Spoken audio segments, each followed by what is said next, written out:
네, 오늘은 우리 복음학교 7과를 함께 나누겠습니다. 48페이지 복음과 율법에 대해서 함께 나누겠습니다. 굉장히 중요한 주제지요. 복음과 율법, 그리고 이 둘 사이가 어떤 관계가 있는가 하는 것을 한번 정리해 보도록 하겠습니다. 오늘 우리가 나눌 이야기의 핵심적인 내용은 이겁니다. 한번 적어 보십시오. 율법은 선한 것이고 복음은 율법의 완성이다 하는 것입니다. 율법은 선한 것이고 복음은 율법의 완성이다. 성경이 이 사실을 우리에게 들려주고 있다라고 하는 것이죠. 그래서 이 내용을 우리가 좀 더 구체적으로 한번 살펴보도록 하겠습니다. 오늘 주제 말씀은 로마서 10장 4절의 말씀입니다. 우리 같이 읽겠습니다. 그리스도는 모든 믿는 자에게 의를 이루기 위하여 율법의 마침이 되시니라. 아멘. 자, 그리스도는 믿는 자들을 의롭게 하시기 위해서 율법의 마침이 되셨다. 율법의 완성이 되셨다. 그렇게 말씀하고 있습니다. 자, 예수 그리스도를 통해서 또 예수 그리스도를 믿는 믿음을 통해서 모든 믿는 자들이 의롭다 하심을 얻게 됐어요. 그래서 예수 그리스도의 복음이야말로 율법의 완성이다, 율법의 마침이다. 그렇게 이야기할 수 있겠다라고 하는 것이죠. 자, 그렇다면 예수 그리스도의 복음과 이 율법은 어떤 관계 속에 있는가 하는 것입니다. 자, 생각해 볼 이야기를 한번 보시죠. 자, 신앙생활을 오래 하신 분들 가운데서도 이 율법주의적인 신앙에 빠져 계시는 분들이 있으시다라고 하는 것이죠. 자, 그러면 이 율법주의라고 하는 것이 무엇인가 하는 것이죠. 거기 이렇게 써놨습니다. 율법주의란 스스로 율법을 지켜서 구원을 받는다고 생각하는 잘못된 신앙을 가리켜서 말하는 것이다. 그렇게 돼 있죠. 자, 그러니까 이게 대표적으로 유대 종교 지도자들이 바로 이런 율법주의에 빠져 있었던 것입니다. 그래서 하나님께서 주신 율법의 말씀을 내가 철저하게 지켜서 자기 자신이 스스로 의롭다함을 얻고 구원을 받을 수 있다라고 생각하는 것이 바로 이 율법주의다라고 하는 것이죠. 그러나 여러분 잘 알고 계시는 것처럼 우리는 누구도 하나님의 법인 율법을 다 지켜서 의롭다고 될 사람들이 아무도 없다라고 하는 것이죠. 그러니까 이 율법주의는 잘못된 신앙입니다. 그러니까 겉으로 볼 때는 굉장히 경건한 신앙인 것처럼 보이고, 우리가 저렇게 살아야 될 것 같고, 겉으로 보면 저 사람들을 우리가 좀 본받아야 될 것처럼 보이지만, 그러나 거기에 함정이 있는 거예요. 이 율법주의는 잘못된 신앙의 모습이다라고 하는 것이죠. 자, 그런데 안타까운 것은 오늘날 많은 그리스도인들 가운데서도 특히 교회를 열심히 다니고 신앙생활을 열심히 한다고 하는 그리스도인들 중에서도 이런 율법주의에 빠져 있는 사람들이 있다라고 하는 것이죠. 자, 그래서요, 우리의 신앙이 율법주의적인 신앙인가 아니면 복음적인 신앙인가라고 하는 것을 우리가 좀 잘 분별할 수 있는 방법이 있어요. 그게 어떤 단어들을 주로 많이 사용하는가 하는 걸 보면 알 수 있습니다. 다시 한번 자막을 보여주시죠. 자, 율법주의의 신앙은 뭐냐면 무엇을 해야 한다, 이런 이야기가 주를 이룬다라고 하는 거예요. 해야 한다. 물론 그렇죠. 우리가 하나님의 명령, 하나님의 말씀을 따라야 되지요. 신앙인으로서 해야 되는 의무가 있습니다. 그런데요, 이게 지나칠 정도로 나가는 거예요. 모든 신앙생활을 다 해야 한다라고 하는 의무감에 젖어서 살아가는 거. 예배를 드려야 한다, 찬양을 해야 한다, 새벽 기도를 해야 한다, 해야 한다, 해야 한다. 이렇게 이야기하면서 그것이 오히려 우리를 짓누르는 신앙생활을 하는 거예요. 그러다 보니까 의무감이죠. 기쁨이 사라져요. 감격이 사라져요. 그런 모습으로 신앙생활을 하고 있다면 우리는 율법주의 신앙에 빠져 있는 겁니다. 자, 그에 비해서 복음적인 신앙은 어떤 겁니까? 무슨 단어를 쓴다고요? 하게 된다는 거예요. 하게 된다. 그래서 복음적인 신앙생활을 하는 분들은 이런 이야기 많이 해요. 저는 할 수 없는데요. 내게는 그런 능력이 없는데요. 하나님이 하게 하시더라고요. 성령께서 힘을 주시더라고요. 그렇게 할 수 있는 마음을 주시더라고요. 그래서 제가 그렇게 합니다. 이게 복음적인 신앙이에요. 그래서 내 스스로의 결단을 가지고 나의 노력을 가지고는 그렇게 할 수 없지만 주님이 주시는 힘을 가지고 그렇게 하게 되더라는 것이죠. 사도행전 1장 8절도 내 증인이 되리라 이렇게 이야기하죠. 내 증인이 돼야 된다가 아니에요. 성령이 임하면 자연스럽게 증인이 되는 거예요. 내가 노력해서 되는 게 아니라 성령 충만하면 전할 수밖에 없는 거예요. 전하고 싶어지는 거예요. 이게 복음이다라고 하는 것이죠. 자, 그래서 율법주의에 얽매여서 신앙생활을 하고 있는 사람들의 특징이 그런 신앙의 기쁨, 감격 이런 것들을 잃어버리고 의무감에 젖어 있는 신앙생활이라면 복음적인 신앙생활하는 사람들에게는 기쁨이 있어요. 감사함이 있어요. 자발적이고요. 적극적인 신앙생활을 한다는 거예요. 그게 차이가 있다라고 하는 것이죠. 자, 또 율법과 복음에 대해서 잘못된 생각 중에 하나가 뭐냐면 율법과 복음이 서로 상반된다 이렇게 생각하는 거예요. 그러니까 이제 율법은 다 배격해 버리고 율법 폐기론자죠. 율법은 필요 없어. 이제 예수님이 오셔서 복음의 시대가 시작됐는데 율법이 무슨 필요 있어? 율법은 다 버려버리고 복음이 주는 자유 이것만 지나치게 강조하는 경우들이 있다라고 하는 것이죠. 자, 그러다 보면 무슨 문제가 생겨요? 무책임한 삶을 사는 거예요. 무절제한 삶을 사는 거예요. 다른 사람들에게 공동체에 덕이 되지 않는 삶을 사는 거예요. 이것도 잘못된 것이다라고 하는 거죠. 자, 그러면 우리는 이 복음과 율법의 관계에 대해서 어떻게 이해해야만 성경적이고 바른 이해를 가질 수 있을까요? 자, 오늘 말씀을 우리가 함께 좀 생각해 보겠습니다. 49페이지 1번을 보십시오. 예수님께서 이 땅에 오신 목적은 무엇이라고 말씀하셨습니까? 하는 것입니다. 우리 마태복음 5장 17절 말씀 같이 읽겠습니다. 내가 율법이나 선지자를 폐하러 온 줄로 생각하지 말라. 폐하러 온 것이 아니요 완전하게 하려 함이라. 자, 예수님께서 오신 목적이 이거다 말씀하고 있죠.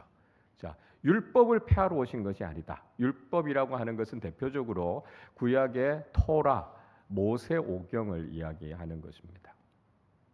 그리고 선지자는요, 선지자들을 통해서 주셨던 예언의 말씀, 대표적인 선지서들을 이야기하죠.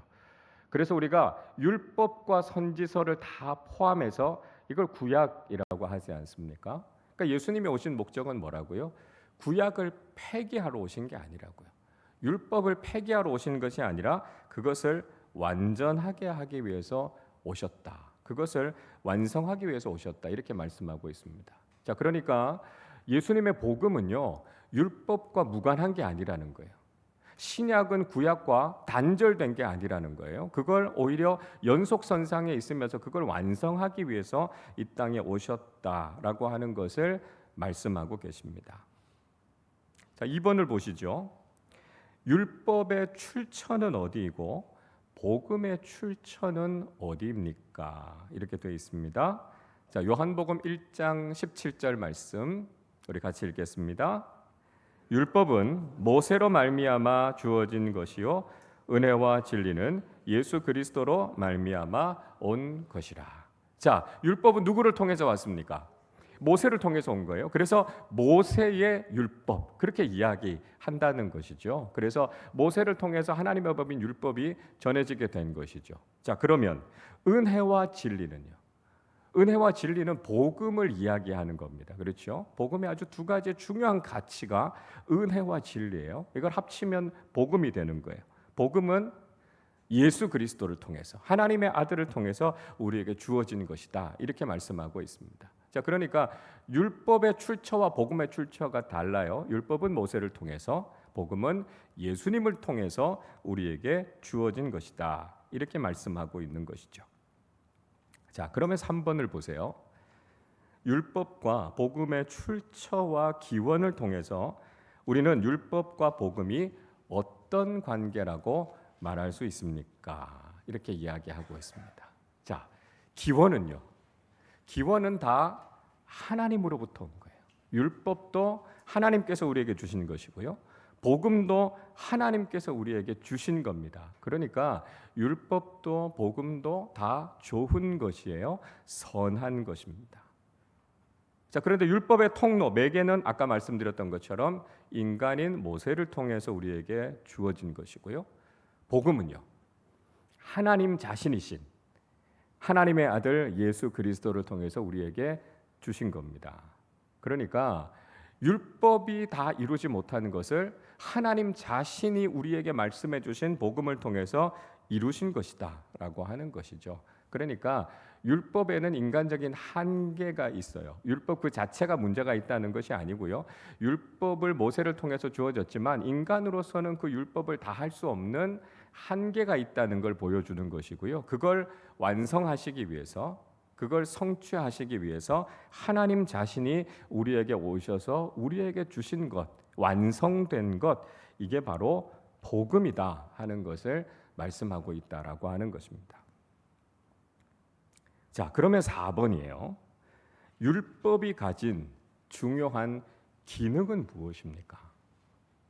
율법이 하나님께서 우리에게 주신 것인데요. 도대체 이 율법이라고 하는 것은 우리에게 왜 주신 거냐? 율법이 하는 역할은 무엇인가 하는 것입니다. 로마서 3장 20절 말씀 같이 읽겠습니다. 그러므로 율법의 행위로 그의 앞에 의롭다 하심을 얻을 육체가 없나니 율법으로는 죄를 깨달음이니라. 자, 이게 율법의 기능이에요. 자, 하나님께서 우리에게 율법을 왜 주셨어요? 죄를 깨닫게 하기 위해서 율법을 주신 거예요. 그러니까 인간이 그냥 있으면 우리가 죄인이다라고 하는 걸 잘 모르는 거예요. 그런데 하나님의 법인 율법을 딱 기준으로 세우니까 아, 내가 그 법을 어겼구나, 내가 죄인이구나 하는 걸 깨닫게 되는 거예요. 그러니까 율법의 행위로는 하나님 앞에서 의로울 수 없는 거예요. 그러니까 율법을 지켜서 구원을 받으라고 주신 게 아니다라고 하는 것이죠. 그걸 통해서 우리가 죄인인 것을 깨닫는 거죠. 자, 로마서 4장 15절입니다. 같이 읽겠습니다. 율법은 진노를 이루게 하나니 율법이 없는 곳에는 범법도 없느니라. 율법이 있기 때문에 아, 내가 죄를 어겼구나라고 하는 걸 알게 된다고요. 무엇이 우리로 하여금 죄를 깨닫게 합니까? 법이 있기 때문에 우리가 그 법을 어겼다라고 하는 것, 그래서 우리가 죄인이다라고 하는 걸 알게 되는 거예요. 그러니까 법이 사라지면 범법도 없어져요. 범죄도 없어지는 거예요. 그런데 법이 있기 때문에 그 법을 어겼다라고 하는 것을 알게 된다라고 하는 것이죠.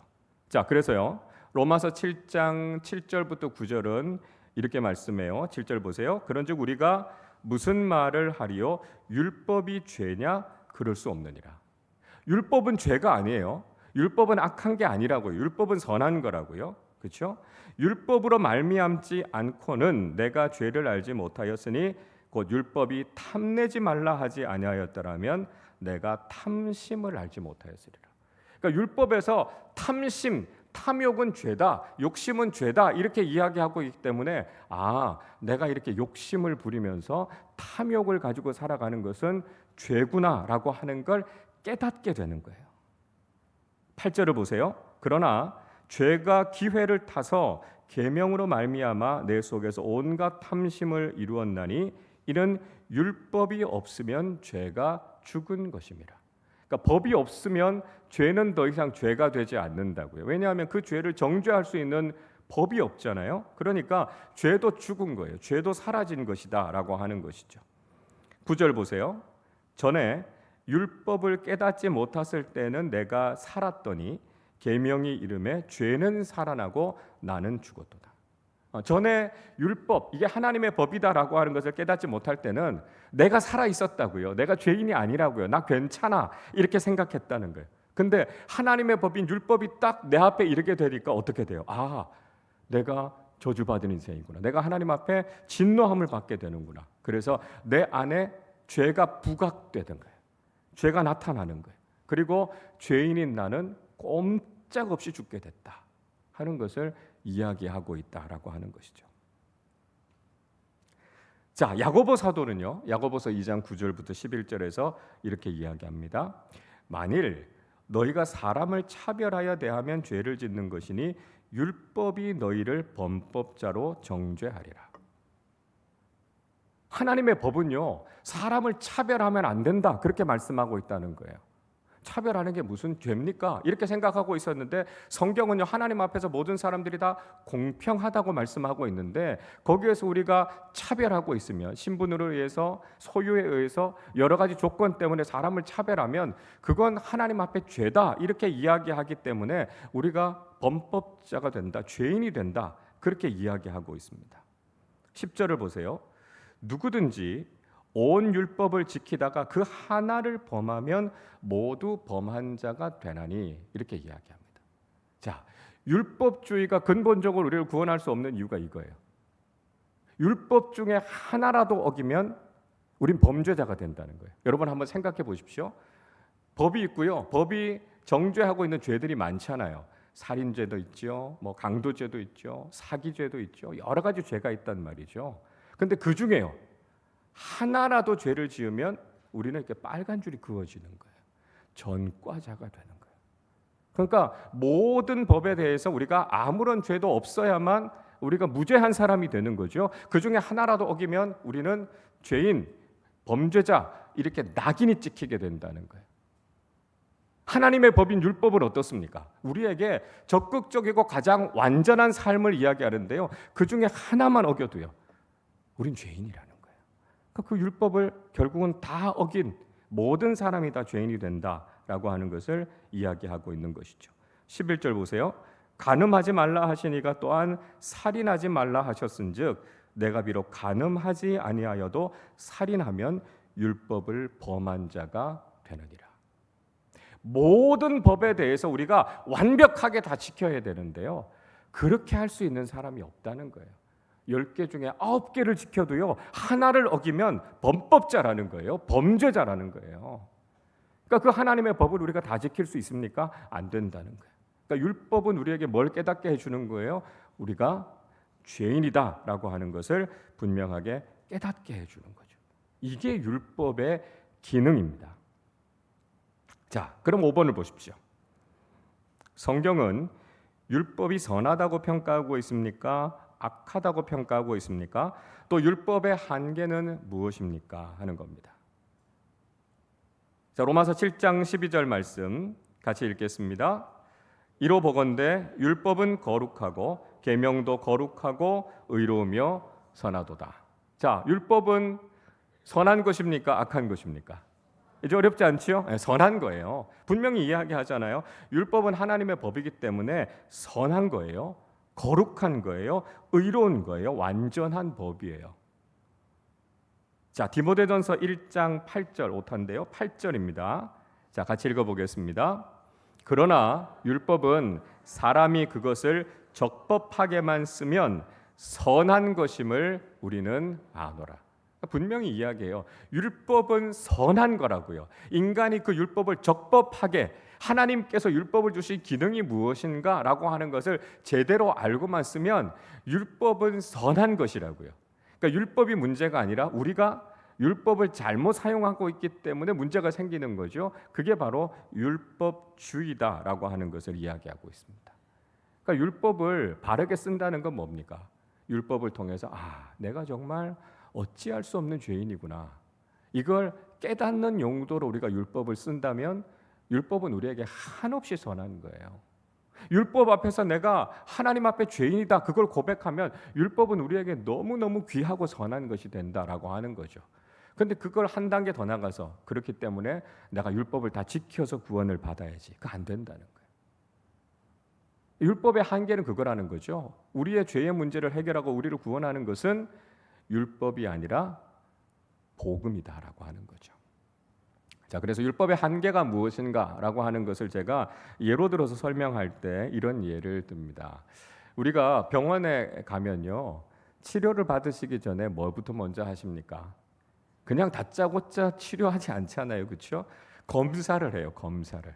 그래서 피 검사도 하고요, 엑스레이도 찍고요, 여러 가지 검사를 합니다.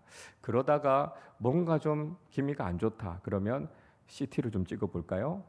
MRI를 좀 찍어볼까요? 이렇게 이야기를 합니다. 그래서 그렇게 검사하는 것들을 통해서 우리가 지금 우리 몸에 무슨 문제가 있는지, 우리에게 무슨 병이 있는지를 찾아내잖아요, 그렇죠?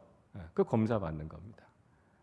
근데 검사를 다 받았으면 이제 어떻게 돼야 됩니까? 그 검사 결과를 바탕으로 해서 이제 적절한 치료를 하는 거죠. 수술이 필요하면 수술해야 되고요. 약을 먹어야 되면 약을 먹고, 주사가 필요하면 주사를 맞고, 이렇게 한다는 거죠. 자, 율법이 뭡니까? 검사 받는 거예요. 검사 받는 거. 그래서 철저하게 우리를 쫙 검사하면서 우리에게 무슨 문제가 있는가라고 하는 걸 찾아내는 거예요. 우리에게 무슨 죄가 있는가라고 하는 걸 찾아내는 거죠. 이게 율법이라는 거예요. 근데 여러분, 이런 사람이 있다고 한번 생각해 보십시오. 가서 피 검사도 하고 엑스레이도 찍고 뭐 CT, MRI 검사를 다 했어요. 내가 검사를 다 했으니까 이제 내가 다 나을 거야, 다 나았을 거야, 이렇게 생각하는 사람이 있다면 그 말도 안 되는 거죠. 그 어리석은 거예요. 검사를 아무리 자세하게, 아무리 여러 번, 아무리 많은 검사를 했다고 해서 그 검사가 나를 치료해 주는 게 아닙니다. 그렇죠? 어떻게 해야 됩니까? 그 검사 결과를 가지고 가서 의사가 수술을 해야죠. 암세포가 있으면 그 제거해야 되는 거고요. 항암 치료도 해야 되는 거고, 방사선 치료도 해야 되는 거고요. 적절한 약도 먹고 주사 치료도 받아야 되는 거예요. 그래야 낫는 거죠. 이게 복음이라는 거예요. 복음은 우리의 죄를 도려내는 거예요. 우리의 영혼을 수술하는 거예요. 그래서 우리를 치료하는 게 복음이다라고 하는 거죠. 그러니까 율법은 우리가 죄인이다라고 하는 것을 드러내는 데 있어서 중요한 역할을 하는 것이고요. 그렇게 우리가 사용하면 율법은 선한 것이다라고 하는 거예요. 그러나 그거 가지고 우리의 죄의 문제는 해결되지 않는다는 거예요. 우리를 치료하는 것, 우리를 구원하는 것, 우리를 완전케 하는 것은 바로 복음의 능력이다 하는 것이죠.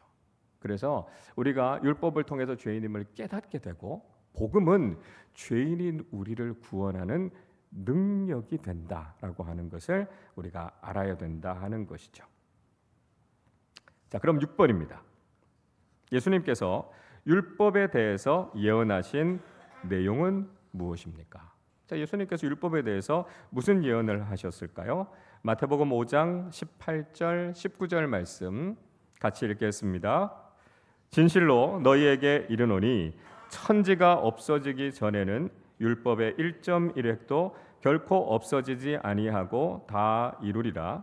그러므로 누구든지 이 계명 중에 지극히 작은 것 하나라도 버리고 또 그같이 사람을 가르치는 자는 천국에서 지극히 작다 일컬음을 받을 것이요 누구든지 이를 행하며 가르치는 자는 천국에서 크다 일컬음을 받으리라. 자, 예수님께서 율법에 대해서 무슨 예언을 하셨습니까? 천지가 없어지기 전에는 율법의 1.1획도 없어지지 않고 다 이루어질 것이라고요. 그러니까 예수님께서는 율법을 폐기하신 게 아니라고요. 율법이 유통기한이 지났기 때문에 더 이상 무의미하다 그렇게 말씀하지 않으셨어요. 율법은 너무 중요하다고요. 1.1획도 절대로 사라지지 않고 다 이루어질 것이다 그렇게 말씀하셨습니다. 자, 그래서 19절에서요. 이 계명 중에 지극히 작은 것 하나도, 율법의 계명 중에 지극히 작은 것 하나라도 버리고 하찮게 여기고 소홀하게 가르치는 사람이 있다면 그 사람 천국에서 작은 사람이라는 거예요. 근데 그 율법의 말씀을 소중하게 여기고 그 말씀을 행하면서 가르치는 사람은 천국에서도 큰 사람이다 이렇게 말씀하고 있습니다. 여러분, 우리가 복음의 시대를 살아가고 있지만 율법을 폐기하는 게 아니에요. 율법은 우리에게 지금도 아주 중요한 것들을 가르치고 있는 거예요. 그래서 신약의 시대, 복음의 시대를 살아가고 있지만 우리는 구약을 공부해야 됩니까? 안 해야 됩니까? 해야 돼요. 십계명에 대해서 여러분 공부해야 돼요? 안 해야 돼요? 해야 돼요. 구약의 말씀 우리가 읽고 그 말씀을 통해서 우리가 왜 죄인일 수밖에 없는가라고 하는 걸 깨달아야 됩니다. 간혹 보면 이렇게 생각하시는 분들이 있어요. 아, 이제 복음의 시대인데 뭘 구약을 설교할 필요가 있어요? 그냥 신약만 열심히 공부하면 됩니다. 신약만 설교하면 됩니다. 아니요. 이건 지금 예수님의 가르침과 정면으로 반대되는 거예요. 율법의 1.1획도 소중히 여기면서 하나님의 뜻이 뭔지, 하나님의 법이 뭔지, 하나님의 백성들이 어떻게 살아야 되는지 그걸 알아야 되고요. 우리가 우리의 능력으로는 그렇게 살 수 없구나라고 하는 것을 깨달아야 된다라고 하는 거예요. 하나님의 법을 알고 우리가 그 하나님의 법에 이룰 수 없는 사람들이구나라고 하는 것을 깨닫게 될 때 우리는 복음의 필요를 느끼게 된다라고 하는 것이죠. 자, 누가복음 16장 17절 말씀도 같이 읽어보겠습니다. 그러나 율법의 한 획이 떨어짐보다 천지가 없어짐이 쉬우리라. 보세요. 천지가 없어지는 것보다도요, 율법의 한 획이 없어지는 거, 그게 더 어렵다는 거예요. 여러분, 우리가 그런 마음을 가지고 하나님의 말씀을 사랑하고 그 말씀을 우리가 늘 묵상하면서 살아가고 있느냐라고 하는 거죠. 하나님의 법, 하나님의 율법은 무의미한 게 아니에요. 그 말씀을 통해서 늘 우리 자신을 돌아보아야 하고요. 하나님이 원하시는 수준이 무엇인가, 하나님의 백성이 어떻게 살아야 되는가라고 하는 것에 대해서 우리는 관심을 가져야 된다라고 하는 것이죠. 자, 7번 보십시오. 예수님께서는 우리가 천국에 들어가기 위해서 무엇을 요구하셨습니까? 하는 겁니다. 마태복음 5장 20절 같이 읽어보겠습니다. 내가 너희에게 이르노니 너희 의가 서기관과 바리새인보다 더 낫지 못하면 결코 천국에 들어가지 못하리라. 자, 예수님께서 천국에 들어갈 수 있는 기준에 대해서 말씀하셨습니다. 그 기준이 뭐냐면 최소한 서기관과 바리새인들의 의보다는 더 높아야 된다는 거예요. 더 뛰어나야 된다. 그렇게 말씀하고 있습니다. 아까 말씀드린 것처럼 바리새인과 서기관들, 아주 철저하게 율법을 지키려고 했던 사람들, 율법주의에 빠져 있었던 사람들이었습니다. 모세의 율법을 그들은 하늘처럼 떠받드는 사람들이었고요. 그 십계명의 말씀을 좀 더 구체적으로 정확하게 지키기 위해서 율법을 613개 조항으로 다 나누어서 지켰어요. 이건 하면 된다, 이건 하면 안 된다. 불을 켜서는 안 된다, 안식일에 일을 해서는 안 된다, 얼마만큼의 거리를 걸으면 안 된다. 아주 철저하게 그렇게 살았어요. 그리고 모세의 율법 토라에 대해서 그 사람들은 다 줄줄줄줄 다 암송하고 있는 사람들이었어요. 그러니까 그 사람들에 비하면 우리가 율법에 대해서 잘 알고 있습니까? 우리가 그 정도로 철저하게 그 조항들을 다 지키면서 살고 있습니까? 그렇지 않아요. 그런데 예수님께서 뭐라고 말씀하십니까? 우리의 의가요, 바리새인과 서기관들의 의보다 더 나아야 된대요. 아니, 이렇게 철저하게 지키는 사람들보다 우리가 어떻게 더 나은 의를 드러낼 수 있습니까? 그 대답은 이거예요. 우리의 노력으로는 불가능하다는 거예요. 자기의 의로 천국에 들어가는 것이 아니라는 거예요. 오직 하나님의 의이신 예수 그리스도, 복음을 믿는 믿음으로만 들어갈 수 있다라고 하는 것이죠. 율법을 지켜서 천국 갈 수 있는 사람 아무도 없다는 거예요. 그러니까 서기관과 바리새인들이 생각했던 그 구원의 길, 그건 올바른 길이 아니다라고 하는 거예요. 우리가 복음을 믿는 믿음을 가지고 있으면 인간의 의를 뛰어넘는 하나님의 의이신 복음이신 예수 그리스도, 그분의 의를 힘입어서 우리는 천국에 가는 거예요.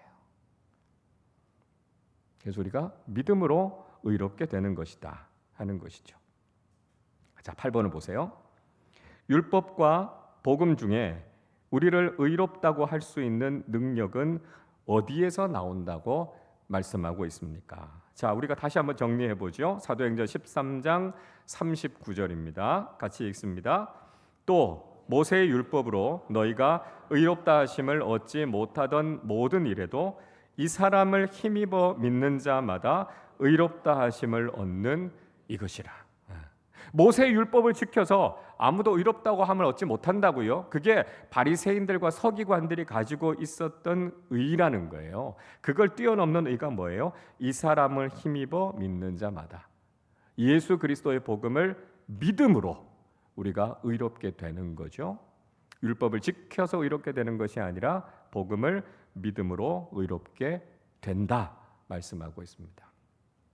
자, 갈라디아서 2장 16절도 보세요. 사람이 의롭게 되는 것은 율법의 행위로 말미암음이 아니요 오직 예수 그리스도를 믿는 믿음으로 말미암는 줄을 알므로 우리도 그리스도 예수를 믿나니. 그렇죠? 우리를 의롭게 하는 것은 율법의 행위가 아닌 예수 그리스도를 믿는 믿음이라는 거예요.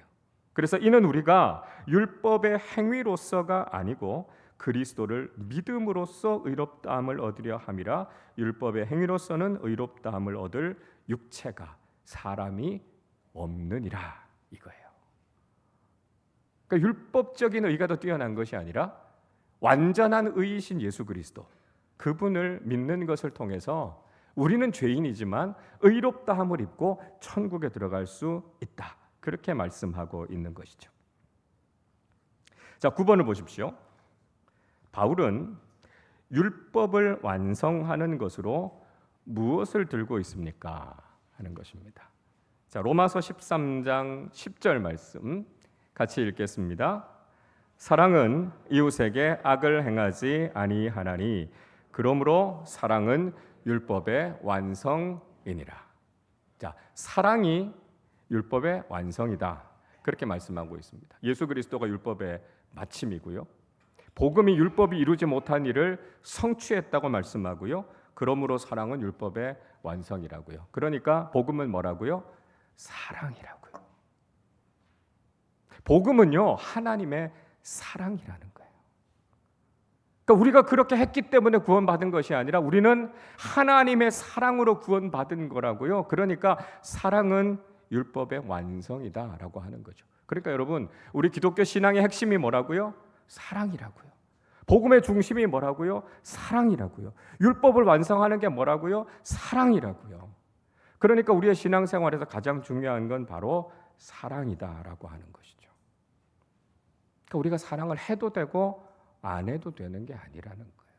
모든 그리스도인들은 반드시 이 하나님의 사랑을 받은 사람들이기 때문에 우리도 또한 사랑하면서 살아야 된다는 거예요. 그 사랑을 아는 사람들은 그 사랑을 실천하게 되는 것이고요. 사랑하는 삶을 통해서 우리는 율법의 완성을 경험하게 된다는 거예요. 자, 예수님도 그 말씀하십니다. 10번 보세요. 성경은 복음과 함께 사랑도 율법의 완성이라고 말씀하고 있습니다. 자, 그것을 통해서 무엇을 깨닫게 됩니까? 하는 겁니다. 자, 마태복음 22장 37절부터 40절. 율법사가 와서 예수님께 질문하죠. 예수님, 가장 큰 계명이 뭡니까? 가장 큰 율법이 뭡니까? 예수님께 율법사가 그렇게 질문합니다. 예수님께서 마태복음 22장 37절부터 40절에서 이렇게 말씀해요. 자, 같이 읽겠습니다. 예수께서 이르시되 내 마음을 다하고 목숨을 다하고 뜻을 다하여 주 너의 하나님을 사랑하라 하셨으니 이것이 크고 첫째 되는 계명이요 둘째도 그와 같으니 내 이웃을 내 자신같이 사랑하라 하셨으니 이 두 계명이 온 율법과 선지자의 강령이니라. 자, 가장 큰 율법이 뭐라고 말씀하셨습니까? 이 모든 계명을 다 통틀어서 율법과 선지자의 가장 핵심적인 교훈이 뭐라고 말씀하셨죠? 사랑이라고요. 근데 이 사랑은 두 가지 차원이 있다는 거예요. 수직적으로는 하나님과의 사랑, 수평적으로는 사람 사랑, 이웃 사랑이라는 거예요. 그러니까 복음의 핵심이 바로 이 사랑이고요. 그 사랑은 두 가지 차원의 사랑이다. 하나님 사랑과 이웃 사랑. 이게 복음이라는 거예요. 그래서 우리가 율법을 완성하는 건 뭐예요? 사랑하면서 사는 삶이다라고 하는 것이죠. 그래서 신앙생활에 있어서 사랑이 제일 중요한 겁니다. 사랑이 제일 중요한 거예요. 그러니까 우리가 믿음의 공동체 안에서 신앙생활하면서 우리가 그리스도인으로 살아가면서 하나님의 사랑을 경험한 우리가 하나님을 사랑하고 서로를 자신처럼 사랑하는 것을 실천하면서 살아가는 것, 이게 그리스도인에게서 요구되는 최고의 삶이라는 거예요. 부활하신 예수님께서 베드로를 만나셔서 무슨 말씀하셨어요? 다른 이야기 하지 않았죠? 내가 나를 사랑하느냐. 그거 하나 하면 되는 거예요. 그러니까 주님 사랑하는 마음을 가지고 사람들을 사랑하고 한 사람의 영혼을 사랑하는 그 마음 가지고 있으면 진실한 그리스도인으로 사명자로 살아갈 수 있다는 거예요. 그게 바로 복음에 합당한 삶이다라고 하는 것을 말씀하고 있는 것이죠. 자, 11번 보겠습니다. 복음이 율법을 완전하게 한다는 것은 어떤 의미인지 설명해 봅시다. 이제 종합해서 한번 정리해 보죠. 히브리서 7장 19절 같이 읽겠습니다. 율법은 아무것도 온전하게 못할지라 이에 더 좋은 소망이 생기니 이것으로 우리가 하나님께 가까이 가느니라. 율법으로 온전하게 될 수 있는 사람은 없다고요. 율법은 선하고 완전한 것이지만 우리 인간이 그 율법에 의해서 온전해질 수 없다는 거죠. 그러나 우리에게 더 좋은 소망이 있어요. 이게 뭐죠? 예수 그리스도의 복음이에요. 율법 앞에 서면 우리는 절망할 수밖에 없는 존재이지만 우리에게 소망을 주신 게 뭐라고요? 복음이라고요. 죄인인 우리에게 구원을 선포해 주신 가장 좋은 소식, 소망이 바로 복음이라는 거예요. 이 복음이 있기 때문에, 이 예수님이 있기 때문에 우리가 하나님께 가까이 나아갈 수 있다라고 하는 것이죠. 자, 그런 차원에서 우리의 신앙생활을 다시 한번 돌아보는 겁니다. 우리가 여전히 율법주의적인 신앙생활을 하고 있는 것은 아닌가 하는 거죠. 나의 의를 드러내고요, 내가 율법을 철저하게 지켜서 내가 의롭게 되기를 원하는 그런 마음을 가지고 우리도 신앙생활하고 있지 않습니까? 그러다 보면 기쁨도 감격도 다 사라져버리고요, 그냥 의무감에 젖어서 살아가는 거예요. 예배를 나와도 기쁨이 없고요, 봉사를 하면서도 뭔가 나를 알아주지 않으면 섭섭하고요, 그런 마음들이 내 안에 있다면 우리는 아직도 율법주의적인 신앙에 머물러 있는 거예요. 그런데 나 같은 죄인을 구원해 주신 예수 그리스도의 복음의 은혜를 의지해서 하나님께서 나에게 영원한 생명을 주셨다면 이제 내가 뭘 할 수 있을까요? 아까 우리가 303장 찬양한 것처럼 날 위해서 십자가에 달려서 피 흘려 죽으신 예수 그리스도의 그 은혜와 사랑을 생각하니까요, 우리가 어떻게 찬양하지 않을 수 있습니까? 어떻게 우리가 주님을 사랑하지 않을 수 있습니까? 어떻게 우리에게 주신 사명을 다하면서 살 수 있지 않겠습니까? 그 마음을 가지고 우리로 하여금 그렇게 살게 하시는 은혜를 경험하면서 살아간다면 우리는 복음적인 신앙을 가지고 그리스도인답게 살아갈 수 있게 된다는 것입니다. 자, 이 말씀을 생각하면서 우리가 나눠봅시다의 말씀을 같이 나눠보십시오. 우리는 평소에 율법적인 신앙생활을 하고 있는지 아니면 복음적인 신앙생활을 하고 있는지 한번 우리 자신의 모습을 돌아보시면 좋겠고요. 2번입니다. 율법적인 신앙생활과 복음적인 신앙생활을 하는 사람들 사이에서 어떤 특징이 있는지, 어떤 차이점들이 있는지 우리가 다시 한번 잘 정리하면서 우리가 정말 복음 중심적인 신앙생활을 해야 되겠구나 하는 것을 우리가 깨닫게 된다 하는 것입니다. 자, 마지막 54페이지 새겨야 할 이야기를 보십시오. 스코틀랜드의 성 베드로 자유교회에서 사역하시는 싱클레어 퍼거슨 목사님이 온전한 그리스도라고 하는 책을 쓰셨어요. 이 책에서 이런 말씀을 하고 있습니다. 따라서 율법 폐기주의자들은 주장과 달리 진정한 확신이 진정한 순종과 짝을 이룬다는 사랑의 사도가 준 가르침을 무시하고 있는 것이다. 그렇게 이야기합니다. 그러니까 율법은 필요 없다. 율법은 이제 유효기간이 다 했다. 그래서 율법을 버린다. 이렇게 이야기하는 사람들은 진정한 확신, 믿음과요, 진정한 순종, 삶이죠. 이 삶이 서로 짝을 이룬다라고 이야기하는 사랑의 사도 누굽니까? 요한이죠. 요한이 가르치고 있는 가르침을 무시하고 있다라고 하는 거예요. 자, 요한에게 사랑과 율법은 서로 상충하는 것이 아니었다. 둘은 밀접하게 연결되어 있다는 거예요. 믿음은 사랑으로 역사하고 사랑은 순종으로 표현된다는 거예요. 믿고 순종하는 것이 믿음이 있음을 증명해 준다라고 하는 것입니다. 그러니까 율법을 통해서 우리의 죄를 깨닫게 되는 것이고요, 복음의 은혜로 구원을 받는 거예요. 그래서 율법이 우리에게 주시는 그 하나님의 법을 통해서 우리 자신이 얼마나 심각한 죄인인가 하는 것을 깨닫게 되는 것이고요, 복음을 믿음으로 우리가 구원을 받았다면 이제 우리의 관심은 무엇입니까?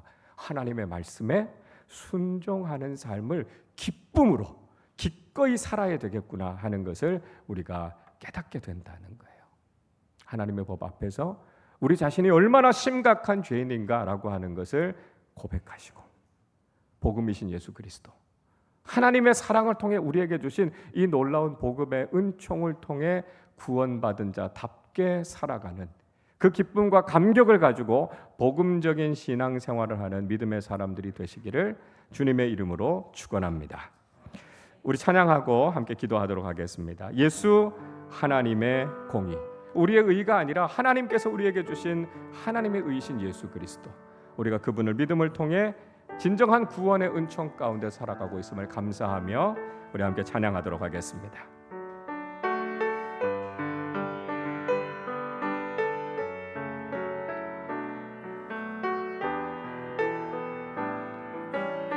예수 하나님의 공의, 예수 하나님의 공의, 주 독생자 그의 나라 임하시네.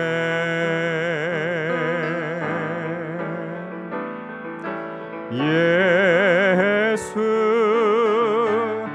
제물이 되신 주,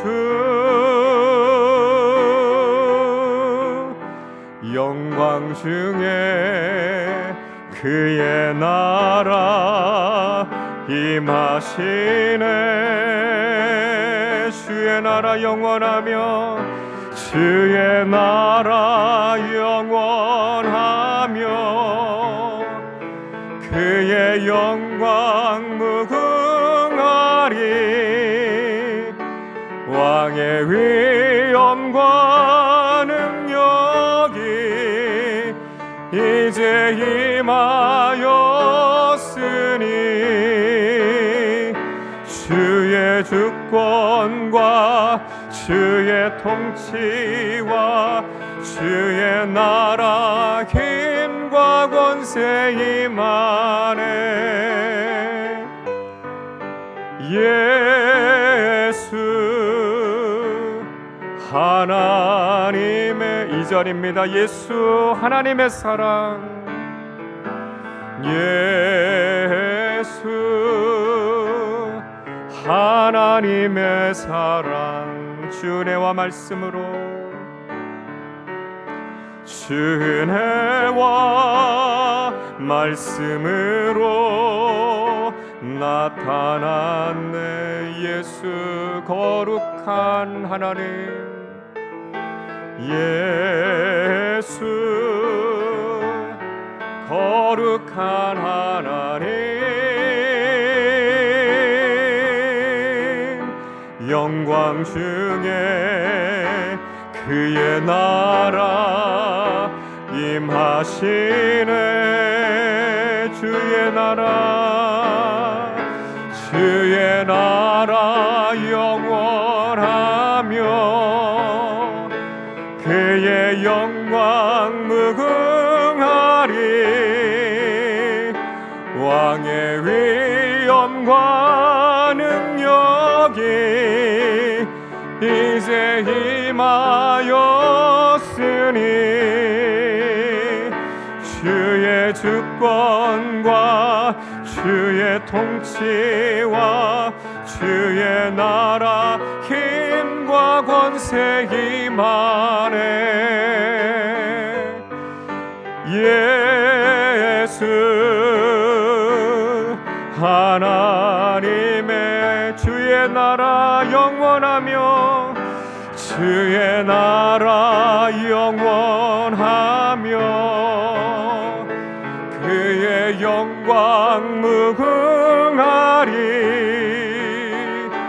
왕의 위엄과 능력이 이제 임하였으니,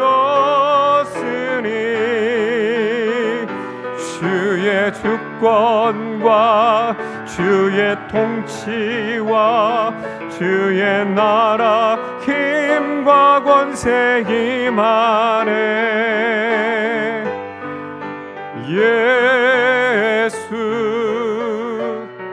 하나님의 공의. 우리 시간에 말씀을 생각하며 함께 기도하겠습니다. 율법은 선한 것입니다. 하나님의 법이에요. 그런데 문제는 하나님의 법 앞에 서 있는 우리가 심각한 죄인이라는 겁니다. 그러니까 율법 앞에서 누구도 의로운 사람이 없고요, 내 노력으로, 나의 의로움으로는 구원받을 사람이 아무도 없다는 거예요. 그러나 놀라운 것은 우리에게 예수 그리스도의 복음이 선포됐다는 겁니다. 하나님의 나라가 임했고요, 그의 영광이 우리에게 임했습니다. 하나님의 다스리심 안에서, 그분의 사랑 안에서, 복음의 능력 안에서 우리는 의롭다함을 받았습니다. 그래서 더 이상 율법의 정죄함 가운데 살아가는 것이 아니라 복음의 능력 안에서 천국 백성이 됐음을 우리가 확실히 믿고 살아가는 것이 중요하다는 거예요. 그래서 율법주의적인 신앙생활에 빠져서 의무감으로 살아가는 것이 아니라 복음의 그 은혜와 능력에 대해서 감사하고 감격하면서 기쁨으로 주님이 원하시는 삶을 살아가는 사람들 되게 해주십시오. 하나님의 백성답게 살아가게 해주십시오. 내게 베풀어 주신 그 은혜에 감격하면서 주님, 우리가 이제는 기쁨으로 주님 앞에 예배하고 하나님의 영광을 위해 삶을 살아가는 참된 그리스도인들 되게 하여 주시옵소서. 우리 말씀을 생각하며 함께 합심으로 기도하겠습니다. 하나님 아버지, 감사합니다. 율법 앞에서 철저히 죄인인 우리를 구원하시기 위해 복음이신 예수 그리스도께서 이 땅에 오셨습니다. 그래서 우리는 율법에 의해서 죄인으로 정죄함을 받는 것이 아니라 복음의 능력 안에 새로워졌고 하나님의 나라가 임했음을 경험하며 이제 주님 주시는 능력과 은혜를 통해 그리스도인답게 살아갈 수 있도록 하나님 우리에게 은총을 베풀어 주심을 감사합니다. 하나님, 그래서 우리가 율법 아래에 얽매여 있으면서 의무감에 젖어서 어쩔 수 없이 신앙생활하는 것이 아니라 복음이 나를 자유케 했고 우리에게 영원한 생명을 주셨으니 이제는 기쁨과 감사함으로 하나님을 예배하게 하시고 하나님의 뜻을 이루기 위해서 우리의 삶을 드려 주님을 사랑하고 세상의 많은 사람들을 사랑하며 하나님의 말씀에 기쁨으로 순종하는 믿음의 사람들 되게 하여 주시옵소서. 복음에 합당한 삶을 살아가게 하여 주시고 자발적이고 적극적으로 우리가 믿음의 삶을 살아가는 가운데 성령 안에서 우리에게 주신 그 기쁨과 은혜와 감사가 우리의 삶에 늘 넘쳐나게 하여 주시옵소서. 나는 죄인이지만 하나님의 공의이신 예수 그리스도를 믿음으로 우리가 구원받게 되었음을 기억하게 하여 주시고 이제는 이 세상의 죄를 따라 욕심을 따라 정욕을 따라 살아가는 것이 아니라 오직 하나님의 말씀과 복음을 따라 살아가는 사람들 되게 하여 주시고 복음 안에서 살아가는 우리의 삶 속에 자유와 기쁨과 평안이 넘쳐남을 날마다 고백하게 하여 주셔서 우리의 삶의 복음을 통해 임한 하나님 나라를 맛보며 살아가게 하여 주시고 하나님 나라 백성답게 살아가는 사람들 되게 하여 주시옵소서. 복음의 은혜와 기쁨이 우리의 삶에 넘쳐나게 하여 주시고 복음에 합당한 믿음의 삶을 살아가게 하여 주시고 우리 모두가 복음 안에서 복음 중심적인 믿음의 삶을 살아가는 모든 교우들 되게 하여 주셔서 오직 복음의 능력 안에서 우리가 주님의 뜻을 이루며 살아갑니다. 고백하며 감사하며 감격하는 우리 모두의 삶이 되게 하여 주시옵소서. 하나님 아버지, 감사합니다. 오늘 귀한 말씀을 통해서 우리가 복음과 율법이 어떤 관계 가운데 있는지를 깨닫게 됐습니다. 율법은 하나님의 법으로 우리에게 선한 것으로 주어진 것임을 우리로 하여금 다시 한번 깨닫게 하심을 감사합니다. 하나님, 그러나 우리가 율법 앞에서 철저하고 심각한 죄인인지라 율법에 따라 살아갈 때 우리는 결국 하나님의 진노하심을 받을 수밖에 없는 존재임을 깨닫게 됩니다. 율법 아래에서 얽매여 있었던 우리를 자유케 하시기 위해서 복음이신 예수 그리스도께서 우리 가운데 오셨고 하나님의 의이신 예수 그리스도를 통해서 우리가 구원함을 얻었음을 분명히 확신하게 하여 주시고 이제는 복음 중심적인 신앙생활, 예수 그리스도를 사랑하고 우리에게 맡겨져 있는 귀한 사명을 기쁨으로 감당하는 자발적이고 적극적인 믿음의 사람들로 살아가게 하여 주옵소서. 기쁨도 다 잃어버리고 의무감에 젖어 있는 그런 신앙생활이 아니라 나 같은 죄인을 구원해 주신 복음의 은혜에 감사하고 감격하면서 내가 어떻게 주님을 찬양하는 삶을 살까요? 내가 어떻게 하나님께 영광을 드리는 삶을 살까요? 어떻게 하면 복음 중심적인 삶을 살 수 있을지를 늘 기도하며 깨닫게 하여 주시고 복음의 능력으로, 성령의 능력으로 복음에 합당한 믿음의 삶을 살아가는 우리 모두 되게 하여 주옵소서. 감사드리며 우리 주님 예수 그리스도의 이름으로 기도하옵나이다. 아멘.